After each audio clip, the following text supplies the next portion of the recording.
میں نے دروازہ کھولا تو رحمان جسانی اندر آیا۔ کمرے میں آتے ہی اس نے خندی کی نبضیں ٹٹولی، اس کی آنکھیں دیکھی اور پھر گہری گہری سانسیں لینے لگا۔ اس کے بعد اس نے کرسی کھینچ کے ایک طرف رکھی، اس کے بعد اس پہ بیٹھ گیا۔ سب کچھ وہی ہے جس کا مجھے شبہ تھا۔ ڈیئر خاقان، تمہارے خلاف کوئی زبردست سازش ہو رہی ہے۔ سازش؟ ہاں سازش۔ نہ جانے کیا معاملات تھے، اس کی سرگرمیاں میرے لیے ناقابل فہم تھی۔ پھر اس نے اپنی جیب سے سگریٹ کا پیکٹ نکالا، مجھے سگریٹ پیش کر کے اپنی اور میری سگریٹ سلگائی۔ میری بے چینی بڑھتی جا رہی تھی۔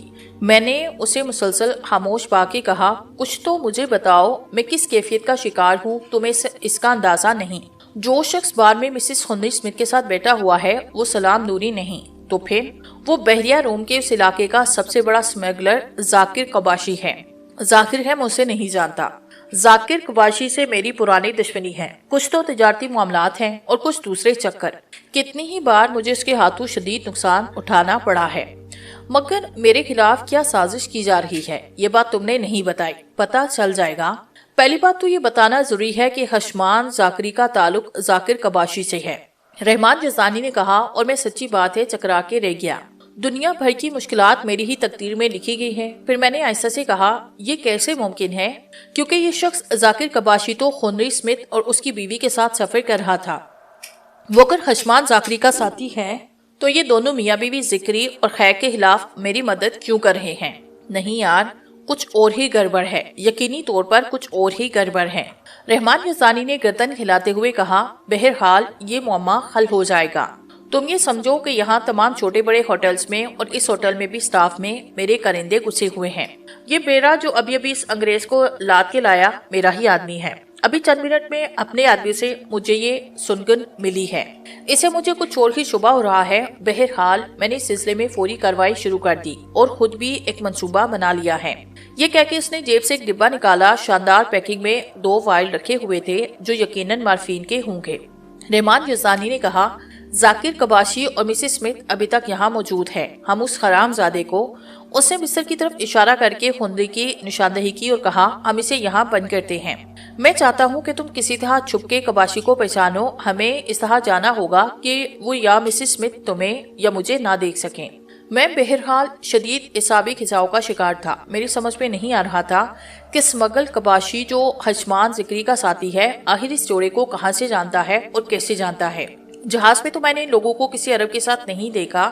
بہرحال یہ میرے سوچنے کی باتیں تھی اور میں در حقیقت خود اپنے بارے میں سوچتا تو بھی احساس ہونے لگتا کہ میں دنیا کا سب سے پر اسرار آدمی ہوں۔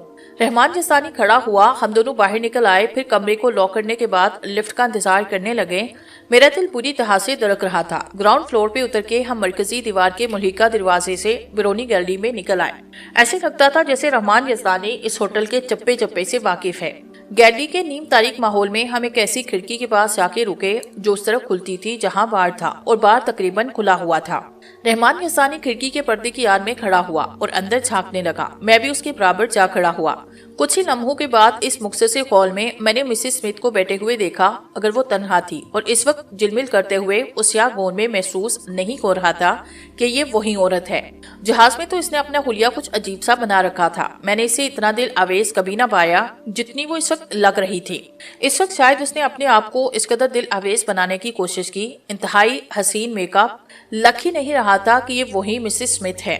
اس کے بال بھی نئے انداز سے سنوارے گئے اور کھلے گلے کے گاؤن میں اس کا بدن اس قدر دلکش لگ رہا تھا کہ انسانی نگاہیں اس پر سے ہٹنے کے لیے تیار نہ ہوں۔ مجھے تو وہ اس وقت خود بھی بڑی اچھی لگ رہی تھی اور میں سوچ رہا تھا کہ جہاز پر تو ڈھیلے ڈالے لمبے اور پرانے طرز کے کپڑے پہنتی تھی، مگر اسکندریہ کے اس ہوٹل میں اس رات فتنہ بن کے آنے کا کیا مقصد؟ یقیناً وہ کوئی بے مقصد عورت نہ تھی اور جانتی تھی کہ انسانی ذہن کو کس طرح گرفت میں لا جا سکتا ہے۔ لیکن اس وقت جب وہ جہاز میں تھی اس نے ایک بار بھی اس طرح کا کوئی اظہار نہ کیا۔ رحمان جسانی نے مجھے مخاطب کرتے ہوئے کہا، وہ ہے، دیکھو وہ ہے۔ میں چونک پڑا۔ کون؟ ذاکر قباشی کی بات کر رہا ہوں، میں نے کھوئے ہوئے انداز میں کہا۔ وہ دائیں ہاتھ پہ تیسری منزل کے پاس سیاہ رنگ کے سوٹ میں ملبوس، اس نے کہا اور میں اس طرف دیکھنے لگا۔ نازک اندام عورتوں کے جھرمٹ میں نفیس تراش کے سیاہ رنگ کے سوٹ میں جو شخص لمبے ترنگے قد و قامت کے ساتھ کھڑا ہوا تھا، اسے دیکھ کر میں اس قدر وحدحاس ہوا کہ میں نے رحمان جسانی کا بازو پکڑا اور اس قدر سختی سے بیچا کہ اس کی چیخ نکل گئی۔ ارے یہ کیا؟ میرے خدا، جسانی یہ ہیک ہے، وہی حرام جس کے پیچھے لگ کر میں نہ جانے کتنی مصیبتوں میں پھنس چکا ہوں۔ رحمان یزدانی کے چہرے پہ نہ جانے کیوں اطمینان کے ساتھ نظر آئے۔ میرے ان الفاظ سے وہ خود متاثر نہیں ہوا تھا۔ اس نے آہستہ سے کہا، مجھے شبہ تھا، یقین کرو مجھے شک تھا کہ ہیگ اور کپاشی ایک ہی شخص کے 9 نام ہیں۔ ویری گڈ، اب آؤ ذرا خندی اسمتھ سے کچھ دل کی باتیں ہو جائیں۔ رحمان یزدانی نے مجھے بازو سے پکڑا اور گیلری کے سرے کی طرف چل پڑا جہاں لکڑی کے زینے اوپر کی طرف جا رہے تھے۔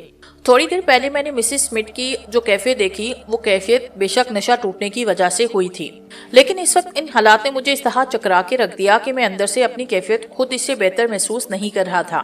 ایسی الجھنوں نے مجھے گھیرا جو بالکل سمجھ میں نہیں آ رہی تھی۔ ذاکر کباشی ہیگ کا دوسرا نام ہے۔ ہیگ مجھے کلکتے سے متعارف ہوا تھا۔ اس نے واسرائے کے چیمبر سے خفیہ کاغذات چرانے کے لیے مجھے استعمال کیا تھا اور میں اس کی پیدا کی ہوئی مصیبت سے بچ بچا کے بمبئی آیا تھا اور اتفاقی طور سے میں نے اسے دیکھ لیا۔ اس کے بارے میں معلومات حاصل کر کے اپنی دیوانگی کا شکار ہوا۔ اس کے پیچھے پیچھے جہاز میں سوار ہوا یہاں تک اس کا تعاقب کرتا ہوا مصر تک آ گیا۔ اپنی دانس میں نے بڑی چلاکی سے کام لیا۔ جہاز پہ بیس بدل کے گھومتا پھرا تھا اور مطمئن تھا کہ ہیگ مجھے پہچان نہ سکا۔ بہرحال اچانک ہی مجھے ایک بات یاد آئی۔ ایک بار میں اس کمپنی کے دفتر میں گیا جہاں سے ہیگ نے اس جہاز میں اپنے لیے بکنگ کرائی اور کلرک نے شاید اسے سلام نوری کہا تھا۔ اس وقت میں ان الفاظ کو سمجھ نہ سکا۔ یہ نام اگر یاد آتا تو بڑی الجھنوں سے بچ جاتا۔ ذاکر کباشی میں تو میں نے تصور نہ کیا تھا۔ بہرحال ہیگ کی شخصیت کے بارے میں میرے سارے اندازے اب تک غلط تھے۔ میں نے اسے کام قسم کا مجرم سمجھا تھا، لیکن یہاں مصر میں آ کے مجھے اس کی اصل شخصیت کا اندازہ ہو رہا تھا۔ ذاکر کباشی کے نام سے وہ یہاں کا سب سے بڑا سمگل تھا۔ انگریز میاں بیوی اور پروفیسر کا قتل اور یہ تحتی تمام باتیں اتنی الجھی تھی کہ میری سمجھ میں نہیں آتا کہ میں کون سا رخ اختیار کروں، اپنے طور پہ کیا کروں۔ جو کچھ میں کر رہا ہوں اس کا کوئی نتیجہ ہے بھی یا نہیں۔ البتہ ایک بات ضرور تھی اور وہ یہ کہ اگر ادھر سکندریہ میں یہ شخص مجھے نہ ملتا، یعنی رحمان یزدانی، تو نہ جانے مجھ پہ کیا گزرتی۔ اس کے اثر رسوخ، اس کے اسکندریہ میں رہنے والوں کے بارے میں معلومات اس وقت میرے اس قدر کام آ رہی تھی کہ میں دنگ رہ گیا۔ واقعی کمال کی شخصیت تھی رحمان یزدانی کی، اس قدر ذہین، اس قدر سمجھدار کہ تصور نہ کیا جا سکے۔ وہ لمحاتی مجھے یاد تھے جب وہ میرے بابا جان اور سلطان چچا کے ساتھ ہمارے درمیان ہوا کرتا تھا، مگر اس وقت اس کی یہ کیفیت نہ تھی۔ اب تو میں یقیناً موت سے بال بال بچ گیا تھا، اور اب جبکہ میں نسبتاً محفوظ تھا اور پسینے پسینے ہو رہا تھا کہ میں جو زندہ ہوں وہ چند خوشگوار تعلقات کی بدولت سے، ورنہ میرا جو حشر ہوتا دنیا اس کا تماشا دیکھتی۔ اب مجھے معلوم نہ تھا کہ رحمان یزدانی نے اگلا منصوبہ کیا بنایا۔ اس نے مارفین کے انجیکشن مجھے دکھائے، ظاہر ہے وہ انجیکشنوں کو خنی اسمتھ سے پوچھ گچھ کے لیے استعمال کرے گا۔ بہرحال جب ہم کمرے میں واپس پہنچے تو خنی اسمتھ اسی طرح بستر پہ نیم مردہ پڑا ہوا تھا۔ رحمان یزدانی نے کمرہ اندر سے لاک کیا، بستر کے سرہانے کرسی کھینچ کے بیٹھا۔ میری نظریں اس کے چہرے کی طرف اٹھی تو مجھے ایک عجیب سا احساس ہوا۔ اس کا چہرہ پتھر کی طرح سخت تھا۔ بہرحال اس نے میز پر سے پانی کا گلاس اٹھایا، چلو بھر پانی اسمتھ کے منہ پہ چھینٹے کے طور پہ مارا۔ اسمتھ نے گھبرا کے آنکھیں کھولی۔ جیسے ہی اس نے آنکھیں کھولی، رحمان یزدانی نے جیب سے وہ ڈبہ نکالا اور دونوں وائل اپنی ہتھیلی پہ رکھ کے دور سے اسے دکھائے اور بولا، اسمتھ دیکھو یہ کیا ہے؟ میں تمہاری چیز لے آیا۔ یہ بھی ایک کمال کی بات تھی۔ پتہ نہیں یہ انسان کیسی کیسی صفات کا مجموعہ ہے۔ میں نے دیکھا اسمتھ جو مردہ پڑا تھا تڑپ کے اٹھنے کی کوشش میں تکیے پہ دوہرا ہو گیا۔ لے آئے؟ کیا یہ تمہیں نوری نے دی؟ رحمان یزدانی نے اسے گھوٹ کے دیکھا اور بولا، کیوں، نوری تمہارا باپ ہے؟ خنی اسمتھ کی نظریں رحمان کے ہاتھ پہ جمی ہوئی تھی۔ وہ عجیب سے لہجے میں بولا، کتنے اچھے ہیں میرے دوست، لاؤ یہ مجھے دو، میں مر رہا ہوں، میں مر جاؤں گا اگر مجھے یہ نہ ملی۔ وہ زور لگا کے ذرا سا اٹھا اور مسحری کے سرہانے ٹیک لگا کے بیٹھ گیا۔ اس کے دونوں ہاتھ پھیلے ہوئے تھے۔ خدا کے واسطے یہ مجھے دے دو۔ ابھی نہیں میری جان، جہاں اتنی دیر صبر کیا وہاں تھوڑی دیر اور سہی۔ حقان صاحب تم سے کچھ باتیں کرنا چاہتے ہیں، بعد میں کرنا، یہ تو دے دو مجھے۔ نہیں، پہلے باتیں ہوں گی۔ کیوں مجھے ستا رہے ہو؟ وہ رہاسا ہوا۔ سوال ہی پیدا نہیں ہوتا، ہر چیز کی کوئی قیمت ہوتی ہے۔ ہمارے تم سے کوئی تعلقات نہیں، کوئی رشتہ نہیں، بس ایسے سمجھو کہ ہر ایک انسان ایک دوسرے کے لیے اس وقت سب کچھ کرتا ہے جب اسے اپنا کوئی لالچ ہوتا ہے۔ تم ایسا کرو، پہلے ساری باتوں کے جواب دو، اس کے بعد تمہاری چیز تمہیں مل جائے گی۔ خنی نے اسے دیکھا اور پھر غصے سے کہا، دے دو مجھے، کیوں تنگ کر رہے ہو حرام زادے کتے، میں مر جاؤں گا، تمہیں میری موت کا احساس نہیں تو مر جاؤ۔ رحمان یزدانی نے مٹھی بند کر کے کہا اور لاتعلقی سے فرش کی طرف دیکھنے لگا۔ اسمتھ کا چہرہ پیلا پڑ رہا تھا۔ وہ ہاتھ جوڑ کے آگے کی طرف جھکا اور بولا، رحم کرو میرے خال پہ مسٹر خاقان، اسے سمجھاؤ، مجھے یہ دو مجھے، یہ کہہ کے وہ رونے لگا۔ میں اٹھا اور اس کے بستر کے قریب کھڑا ہوا۔ ہم تمہاری مدد کرنا چاہتے ہیں، ہم تمہارے دوست ہیں، بڑی مشکل سے تمہاری چیز لے کر آئے، مگر سنو، ہم جو کچھ پوچھنا چاہتے ہیں وہ ہمیں بتا دو، سنو تو صحیح۔ اس کی گردن آگے کی طرف ڈھلک گئی۔ کچھ دیر تک وہ اسی حالت میں بیٹھا رہا، پھر بولا، دیکھو جو کچھ تم پوچھو گے وہ میں تمہیں بتا دوں گا، یہ دے دو مجھے، بتا دوں گا۔ پھر وہ گردن ہلا کے ایک طرف کو جھکا۔ رحمان یزدانی اپنی جگہ سے اٹھا، اس نے بالوں سے پکڑ کر اس کا سر اٹھایا اور چیخ کے کہا، میں آخری بار پوچھ رہا ہوں اسمتھ، ہمیں ذاکر قباشی کے بارے میں ساری باتیں بتاؤ تو یہ دونوں خوراکیں تمہیں مل جائیں گی، نہیں تو تم یہیں اس کمرے کے بستر پر ایڑیاں رگڑ رگڑ کے مر جاؤ گے اور کسی کو کانو کان خبر نہ ہوگی۔ اتنا شفاق تھا رحمان یزدانی کا لہجہ کہ مجھے اس پہ حیرت ہوئی۔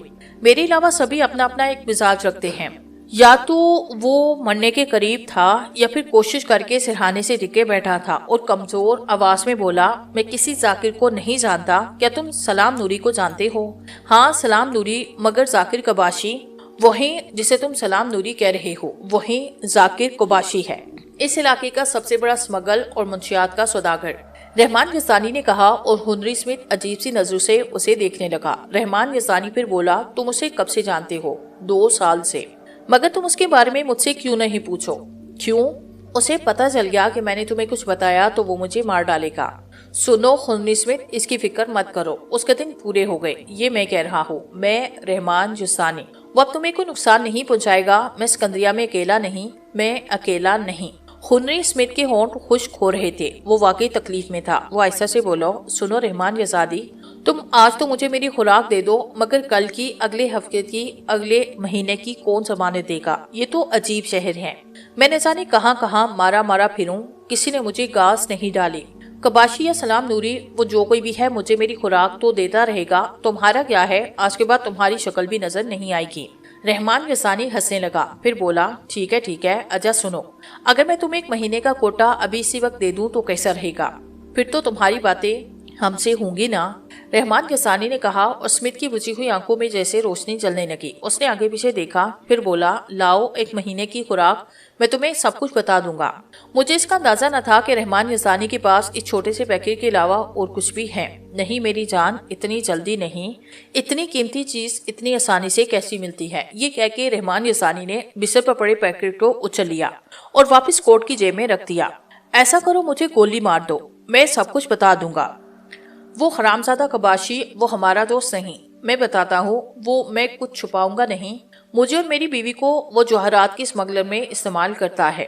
2 برس پہلے ہمارا کاروبار بمبئی میں تھا، ہم ہندوستان سے پرانے نواردات خریدتے اور یورپ میں بڑی بڑی قیمت پہ فروخت کرتے تھے۔ اس نے بھی ہم سے کئی مرتبہ سامان خریدا۔ ایک دفعہ وہ ہمارے پاس آیا، اس نے کانسے کی بہت سی مورتیاں خریدی، اس نے ہمیں اس کی منہ مانگی قیمت دی اور پھر کہا کہ اگر ہم اس کا ساتھ دیں تو سال بھر میں اتنی دولت حاصل کر سکتے ہیں کہ 1000 زندگیاں ملیں تو بھی اس کا 10واں حصہ اکٹھا نہیں ہو سکتا۔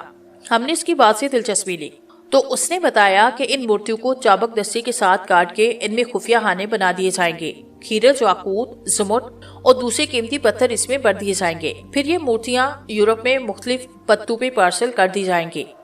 اس نے بتایا کہ منافع کی رقم کا آدھا ساجہ ہوگا، 1/4 ہمیں پیشگی ملے گی اور 1/4 مال پہنچ جانے کے بعد ملے گا۔ میں تو ذرا خوشحال ہو رہا تھا، مگر وہ کمینی، وہ فوراً رضامند ہو گئی۔ میں اپنی بیوی کی بات کر رہا ہوں، وہ لالچی عورت جس نے زندگی میں کبھی عورت کی بات مانی، میں نے اسے نپتے ہوئے نہیں دیکھا۔ وہ رضامند ہو گئی۔ میں نے شروع میں مداخلت کی، مگر خیر، سال بھر تک ہم نے بے حساب دولت کمائی۔ اس دوران میں جو کچھ کماتا رہا، ان میں میری بیوی تھی۔ اسے میری بیوی پہ ڈورے ڈالے، مجھے مارفین کا چسکا لگایا۔ اب میری بیوی اس کی داشتہ ہے اور میں اس کا غلام۔ ہندوستان اور انگلستان کے بینکوں میں ہمارے بے تحاشا دولت ہے، مگر کس کام کی؟ جہاز پہ وہ رکا اور گہری گہری سانسیں لینے لگا۔ اسمتھ، جہاز پہ ایک شخص قتل ہوا، ہمیں اس بارے میں بتاؤ۔ ارے وہی پروفیسر احتشام، اسے اسی شخص نے قتل کیا۔ اس کا نام تم ذاکر قباشی لو یا سلام نوری یا پھر ہے۔ کیوں قتل کیا؟ اصل میں پروفیسر حقان کو خبردار کرنا چاہتا تھا۔ کس بات سے خبردار کرنا چاہتا تھا؟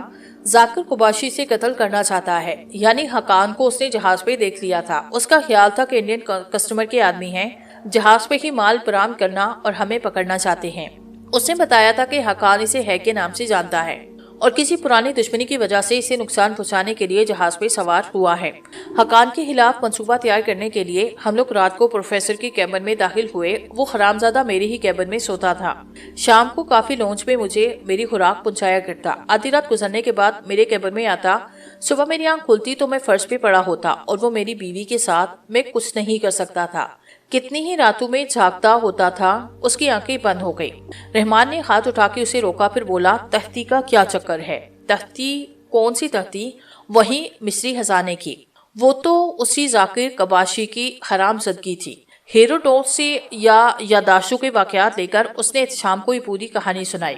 یہ تمام باتیں ہو رہی تھی، میں اس کے ایک ایک لفظ پہ غور کر رہا تھا، لیکن اب مجھ سے ضبط نہ ہو سکا۔ میں نے کہا، پروفیسر احتشام کو ایسی کیا مجبوری کہ اس نے مجھے بہکانے کے لیے یہ ڈونگ رچایا؟ اسمتھ کی میری طرف گھوما۔ اس نے کہا، اس نے قاہرہ میں پروفیسر کی نوجوان بیوی کو روک رکھا ہے۔ کیا؟ میں اچھل پڑا۔ ہاں، اس نے اس کی بیوی کو روک رکھا ہے۔ مگر کیوں؟ پروفیسر نے مصر میں نواردات کی کھدائی کے لیے قباشی سے قرض لیا تھا۔ مہم ناکام ہوئی۔ قباشی نے رقم کی واپسی کا تذکرہ کیا۔ پروفیسر اتنی بڑی رقم کہاں سے دیتا؟ وہ اور اس کی بیوی ارسلہ کہاں سے بھاگے؟ مگر ارسلہ؟ ہاں۔ کیا یہ اس کی بیوی کا نام ہے؟ ہاں۔ کمال ہے۔ وہ دونوں قاہرہ سے بھاگنے میں کامیاب ہوئے، مگر قباشی نے انہیں لیبیا میں جا کے پکڑا اور ارسلہ کو یرغمال کے طور پہ وہاں سے قاہرہ منتقل کیا اور ہم دونوں کو ہندوستان لے آیا۔ کیوں؟ وہ ہندوستان سے جواہرات لانا چاہتا تھا۔ پروفیسر کو اس لیے ساتھ لے کر گیا کہ اس کے گرگوں نے تبت میں بدھ مت کی کوئی قدیم تختی چرائی تھی اور قباشی اس کا سودا کر رہا تھا۔ پروفیسر کا کام یہ تھا کہ وہ اس تختی پہ لکھی تحریر پڑھ کے سنائے۔ اس کے بعد قباشی نے وہ تختی بیچ دی۔ نہیں، سودا نہیں ہوا۔ تختی اب کہاں ہے؟ اسی کے پاس۔ امریکی یونیورسٹی کے ایک ہندو پروفیسر سے سلسلے میں بات چیت ہو رہی ہے۔ پتہ نہیں کیا ہوا، وہ بیچارہ پروفیسر احتشام اس کے کسی کام کا نہیں تھا، چنانچہ اس نے اسے مار دیا۔ آپ یقین کریں حقان، وہ ایک پتھر سے کئی شکار کرنا چاہتا ہے۔ اس طرح ایک طرف تو پروفیسر سے اسے نجات مل جاتی، دوسرا پروفیسر کی لاش کے پاس تمہاری موجودگی سے تم پولیس کے شکنجے میں پھنس جاتی۔ یہی اس کا منصوبہ تھا۔ میں حیرت کی تصویر بنا اسمتھ کے انکشافات سن رہا تھا۔ اس کا مطلب ہے کہ پروفیسر احتشام بیبی اس شخص کی شفاقی کا شکار ہوا۔ کچھ دیر کے اندر ہیگ کا سارا کھیل میری سمجھ میں آ گیا تھا۔ مجھے اب پتہ چل گیا تھا کہ اس نے مجھے جہاز پہ دیکھ کر فوراً پہچان لیا اور پھر مجھے راستے سے ہٹانے کا منصوبہ تیار کر لیا۔ اس نے بیچارے پروفیسر کو مجبور کیا کہ وہ مصر کے خزانے کا فرضی قصہ سنا کے صحرا میں لے جانے پہ تیار کرے اور پھر وہاں آسانی سے مجھے ٹھکانے لگا دے۔ ادھر میں پروفیسر کے جھانسے میں آیا، لیکن پروفیسر نیک نفس آدمی تھا۔ اس نے یہ غلطی نہ کی کہ اس انگریز چوڑے کے سامنے مصری خزانے کی فرضی تحقیق کا قصہ مجھے سنایا اور اپنے کیبن میں آنے کی دعوت دی۔ میں ادھر کینٹین کی طرف اور پروفیسر اپنے کیبن کی طرف گیا۔ ادھر اسمتھ کی بیوی نے ہیگ کو بتایا کہ پروفیسر حقان کو خبردار کرنا چاہتا ہے۔ چنانچہ ہیگ نے فوراً دوسرا منصوبہ تیار کیا۔ اس نے پروفیسر کو اسی کیبن میں خلا کیا۔ میری گھات میں بیٹھا کہ جو ہی میں پروفیسر کے کیبن میں داخل ہوں گا وہ باہر سے دروازہ بند کر دے یا کوئی اور ترکیب کرے۔ مگر میری خوش قسمتی یس بہت پتر کا کارنامہ تھا کہ میں نے پروفیسر کی پشت پر اٹھے ہوئے ہاتھ کا منظر دیکھ لیا۔ دوڑتا ہوا جب پروفیسر کے کیبن کی طرف جا رہا تھا تو بیڑے سے ٹکرایا۔ بیڑا ٹوٹے ہوئے برتن اکٹھا کرنے کے لیے کافی دیر تک راہداری میں کھڑا رہا۔ اگر راہداری سنسان ہوتی تو پروفیسر کی لاش کے سامنے مجھے بند کرنے کے بعد ہیگ جہاز کے کپتان کو اطلاع دیتا۔ اس کے بعد میں بغیر کسی کوشش کے پھنس جاتا اور ہیگ اپنے دو محالفوں سے نجات پانے کے بعد آرام سے اتر جاتا۔ کیا ہی خوفناک انسان ہے یہ، ذہنی طور پہ کس قدر طاقتور۔ بہرحال خنی اسمتھ کو جو کچھ معلوم تھا اس نے مجھے اور یسانی کو بتا دیا۔ اس نے یہ بھی بتایا کہ ہیگ اسے اس لیے سزا دے رہا ہے کہ جہاز پہ اس نے اپنی بیوی سے جھگڑا کیا اور کہا کہ وہ سکندریہ پہنچ کے طلاق کی کارروائی کرے گا۔ بہرحال یہ پوری داستان تھی۔ اس کے علاوہ خنی سے اور کچھ معلوم کرنا ذرا مشکل تھا۔ چنانچہ رحمان نے اسے اس کی خوراک دی۔ اس کے چہرے کے رنگ بدلنے لگے۔ اس نے سرور میں بند ہوتی آنکھوں سے مجھے اور یسانی کو کہا، تم بڑے اچھے دوست نکلے۔ یہ بتاؤ، مجھے بھوک لگ رہی ہے، میں کیا کروں؟ کھانا کھاؤ، اور کیا کرو گے؟ رحمان یسانی کچھ سوچ رہا تھا، پھر وہ بولا، خنی تم 2-3 دن اسی کمرے میں رہو، بالکل باہر مت نکلو۔ وہی بیرا جو تمہیں باتھ روم سے یہاں تک لایا تمہیں یہاں ضرورت کی تمام چیزیں پہنچاتا رہے گا۔ یہ میں تمہیں اس لیے کہہ رہا ہوں کہ میں قباشی سے حساب چکانا چاہتا ہوں۔ اس سے اگر ذرا بھی شبہ ہوا کہ تم نے اس جرائم کی داستان کسی کو سنائی تو وہ تمہیں بلا تکلف مار دے گا۔ اسے یہی سمجھنے دو کہ مارفین کی تلاش میں تم کسی جرائم پیشہ گروہ کے ہتھے چڑھ گئے ہو۔